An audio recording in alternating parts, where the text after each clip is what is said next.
À force de fabriquer des bacs, je finis par affiner ma technique.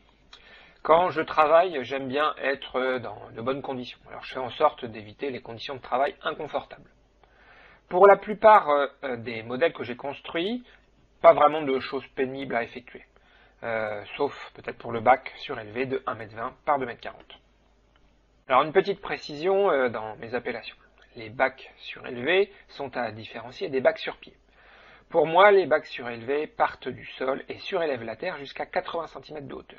Les bacs sur pied portent la terre à 90 cm de hauteur, mais ne partent pas du sol. Ils sont sur des pieds.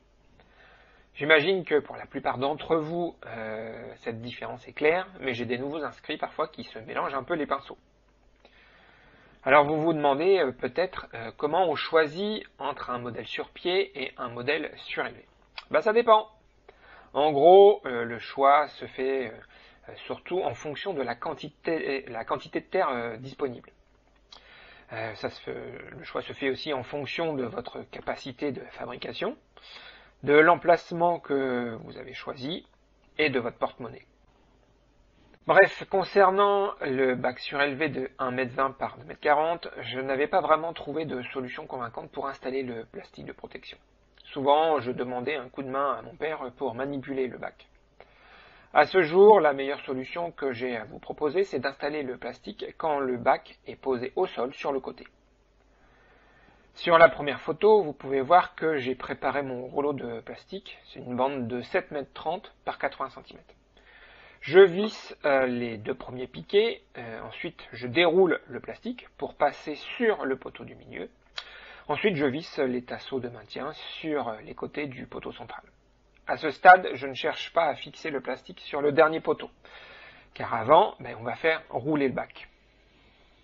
Il n'est pas léger ce bac, mais on arrive seul à le soulever d'un côté pour le mettre debout. Le plastique va rouler tout seul sur le côté de 1,15 m et il se trouve tendu. Il ne reste plus qu'à fixer les deux piquets. Ensuite, même opération. On repasse le bac sur le côté et on procède de la même façon qu'au début. Finalement, on termine la fixation du plastique en plaçant une nouvelle fois le bac debout. Pour la fixation du dernier poteau, il faudra enlever le premier piquet que vous avez vissé pour superposer le plastique et faire s'emboîter les tétines les unes dans les autres.